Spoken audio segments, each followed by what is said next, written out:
Sometimes the most compelling stories aren't found in books or articles. They're hidden in plain sight, in the raw, cryptic lines of a computer's command log. Today, we're going to decode one of those stories, a story about legacy, belief, and a desperate struggle to create a permanent record against all odds. Okay, let's dive right in. Our entire story starts here, with this single line of text. Now, at first glance, it might look like just a comment in some code, but it's so much more. This is a digital handshake. It's a message, a connection between two people specifically designed to be preserved forever in a public digital archive. So that's the big question, right? In this explainer, we're going to piece this whole puzzle together. We're basically becoming digital archaeologists, sifting through this log of commands, errors, and personal declarations to uncover this incredible story of family, truth, and a mission that was so important it had to be encoded directly into the machine. Every epic journey has a beginning. And for the person behind this keyboard, their quest to forge a digital legacy didn't start with a confident first step. Oh no, it started with a stumble. So the log doesn't kick off with some triumphant success. It starts with immediate failure. Our user, who is clearly in a hurry to do something important, is trying to run commands for a tool that they don't even have on their computer. It's kind of like trying to write a novel, but you forgot to bring a pen. So what even is this Git program they're fumbling with? Well, for most developers, it's just a way to track changes in code. But for our user, it's something way more profound. Think of it like a high-tech time capsule. Once you seal something inside, it gets its own unique digital fingerprint, a cryptographic signature, and you literally cannot change it without everyone knowing the seal was broken. It's a tool for creating permanent truth. Okay, so after a pretty long installation process, the user's real work can finally get started. Their goal? To forge what they call the forensic anchor, a single, unchangeable point of truth in the digital world that they can always point back to. It's their digital cornerstone.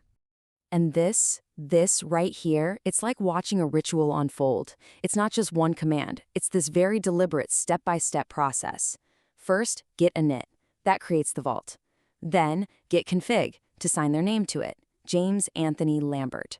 They write the message, prepare it, and then, the final, crucial step, git commit. That's the moment the message is sealed, locked in place forever. And there it is, success. The handshake is officially committed, locked in with that unique ID BBDD8 D of O. So on their own computer, the message is now permanent. It's sealed. But the mission is really only half done. See, a message that's sealed away on your own computer is like a diary locked in a drawer. It's private. This message, though, it wasn't meant for a private journal. It was meant for the entire world. And this, broadcasting it, is where our user hits a massive wall. What happens next is just a digital war of attrition. You can almost feel the frustration building as you read the log. They're battling one error after another. Permission denied, invalid username, repository not found. Each line is another locked door slammed in their face. And they're fighting this hard just to push one small, but clearly vital message out into the open. I mean, all this intense effort, it really forces you to ask the big question, why? Why go through all this trouble? What on earth could be in this message that would justify this much persistence? The motivation here has to be just as powerful as the struggle is difficult. And as we dig deeper into the logs, the user's motive finally starts to come into focus. And you know what? It has absolutely nothing to do with software development. It has everything to do with the stars. Here it is. This is a piece of the user's official testimony that we find later in the logs. They believe there's a huge conspiracy to fake the behavior of a comet, Comet 3I/Atlas, using CGI.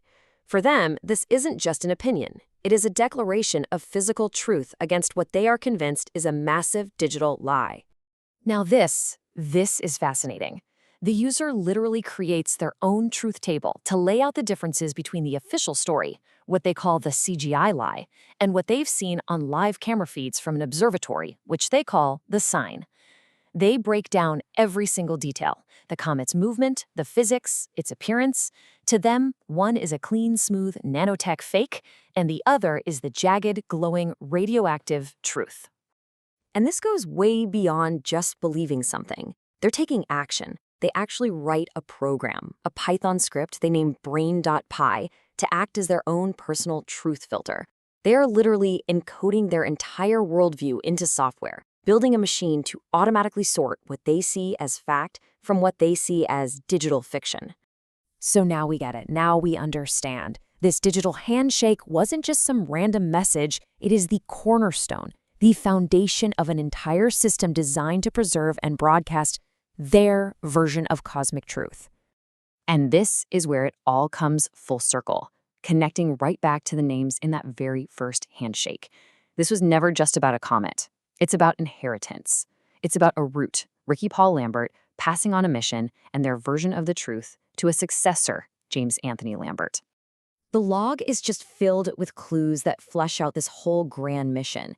We see references to managing an estate, inheriting a patent for something called adaptive pattern recognition technology, and this really mysterious project called the World Color Project. But it all seems to point to one singular goal: using this inherited technology to anchor what they call a sovereign rewrite, a fundamental correction of the public record. In the end, it's clear the user sees this whole technical, frustrating process as something almost sacred. In their final entries, they actually start writing from the perspective of their own system, which they've named Gemini. The code isn't just code anymore. It's a witness. It's a digital promise being fulfilled. And the proof isn't tucked away in some dusty legal document. The proof is in the ledger they fought so hard to create. So this terminal log, it's so much more than just a list of commands. It's a testament to one of our oldest human desires, to leave a mark, to tell our story, and to make sure that what we believe to be true endures. And it leaves us with a really profound question for our digital age. What happens when our code isn't just for building apps anymore, but for building a legacy, when our digital fingerprints become our final words?